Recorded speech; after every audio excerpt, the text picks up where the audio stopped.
Bonjour Monseigneur Ulrich. Bonjour Marie-Ange. Alors on se retrouve évidemment pour cet entretien de l'archevêque qui apparaît dans cette espèce de tunnel du radiodon, mais c'est un rendez-vous auquel nos auditeurs tiennent évidemment. Monseigneur Ulrich, votre petit agenda de la semaine a été marqué par ces quelques jours passés avec les évêques de la province. Alors là, je suis déjà en train de parler chinois pour bien des auditeurs qui nous écoutent ce matin, mais les évêques de la province, ça veut dire qu'en fait, vous vous êtes réunis avec les évêques d'Île-de-France, on peut dire ça comme ça en résumé ou pas ? Oui, c'est la région Île-de-France qui correspond à ce que dans le langage de l'Église nous appelons la province ecclésiastique de Paris. Et ça sert à quoi ? Je veux dire, c'est un mot, qu'on peut ne pas comprendre, mais chaque groupe dans la société a son vocabulaire. Donc, dans le vocabulaire civil, c'est l'Île-de-France. Voilà. On va dire ça comme ça. Et donc, je suis l'archevêque, ça veut dire je suis chargé de faire vivre la communion entre les évêques de cette région.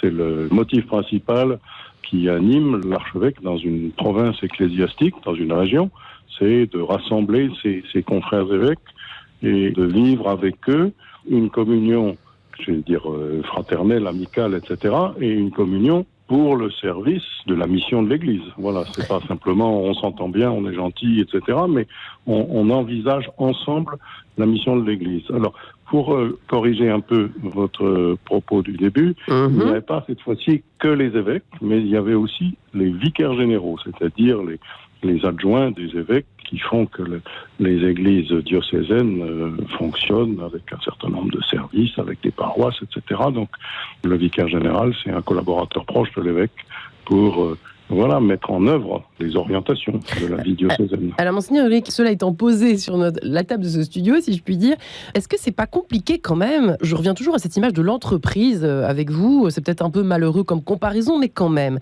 C'est pas évident quand même parce que l'idée de communion est très évangélique, mais sur le plancher des vaches, c'est quand même pas simple de rassembler plusieurs opinions différentes, des caractères qui sont plus ou moins forts et affirmés dans un sens et dans un autre. Il y a un échiquier évidemment d'idées et une diversité d'opinions et de visions des choses qui ne doit pas être simple à rassembler. Alors c'est pour ça qu'on se demande toujours comment ça se passe dans ce genre de rassemblement, mais la communion est quand même un idéal, quelque chose qu'on vise, mais c'est quand même pas simple, on imagine. Oui, mais je veux dire que c'est le don de Dieu, la communion, c'est Dieu qui nous réunit. Il nous a appelés chacun, et il a appelé, quand je dis chacun, pas simplement les évêques, mais il a appelé chacun des baptisés à être son témoin dans la vie. Et donc, forcément, on rassemble des gens d'opinion sociale, politique, de caractère, etc., différents, c'est évident.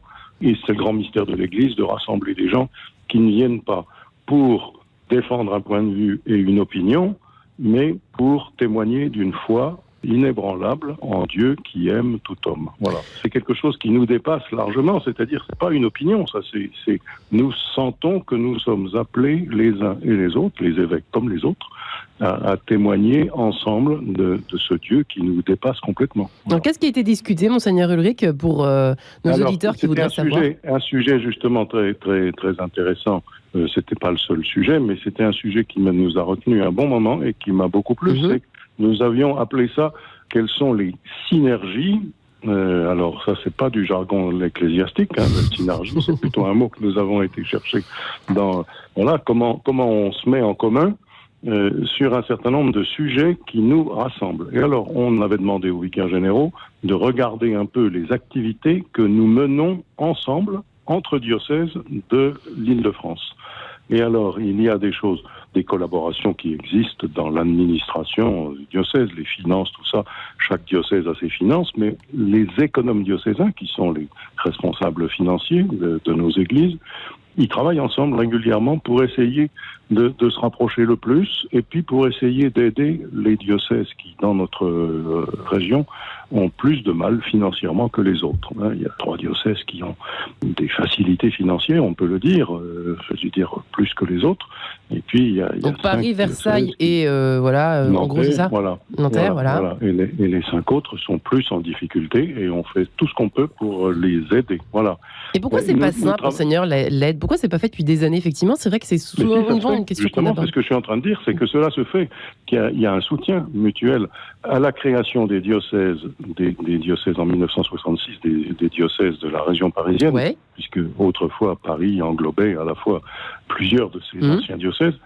Il avait été dit, on crée des diocèses pour qu'ils soient plus petits, plus faciles, où les évêques puissent mieux connaître leur territoire, mais ces diocèses qui avaient commencé à être autour de 300 ou 500 000 habitants, ils sont maintenant passés à plus d'1 million, tous. Tous les diocèses de la région parisienne ont plus d'1 million d'habitants. Des vrais diocèses à part entière, quoi, en fait. Ben oui.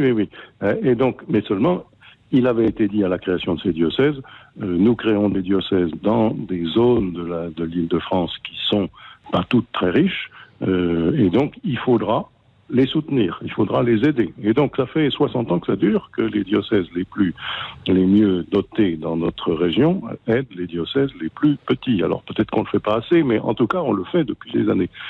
On travaille ensemble sur des questions de communication. Des communications, il existe Radio Notre-Dame, par exemple, mais nous travaillons ensemble sur des campagnes de catéchèse, etc. Voilà. Nous travaillons ensemble sur les questions immobilières. Il y a depuis très longtemps les chantiers du Cardinal, et les chantiers du Cardinal, ça bénéficie normalement à tous les diocèses de l'Île-de-France.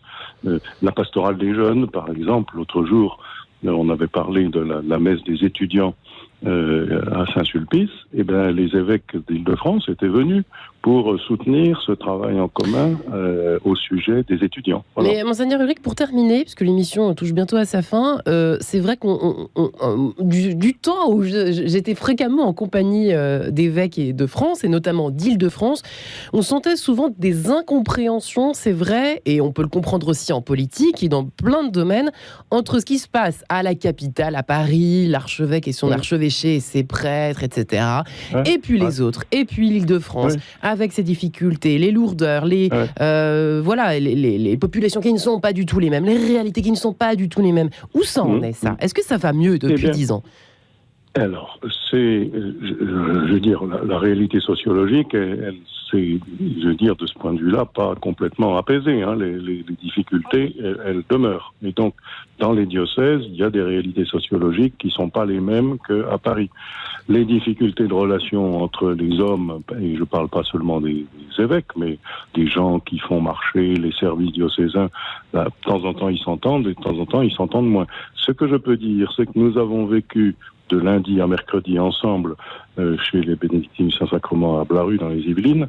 Nous avons vécu un moment extrêmement chaleureux, fraternel et heureux. On était heureux d'avoir ensemble échangé sur des sujets difficiles et sur des beaux sujets plus simples. Celui-ci était un sujet dans lequel on s'est accordé pour dire mais on fait tout ça ensemble, mais c'est étonnant, c'est très beau. Eh bien merci infiniment, ce sera le mot de la fin. Merci infiniment Monseigneur Ulrich, et puis on se dit avec joie à la semaine prochaine, au week-end prochain. Oui, à la semaine prochaine. Au revoir Marie-Ange et au revoir aux auditeurs. Merci.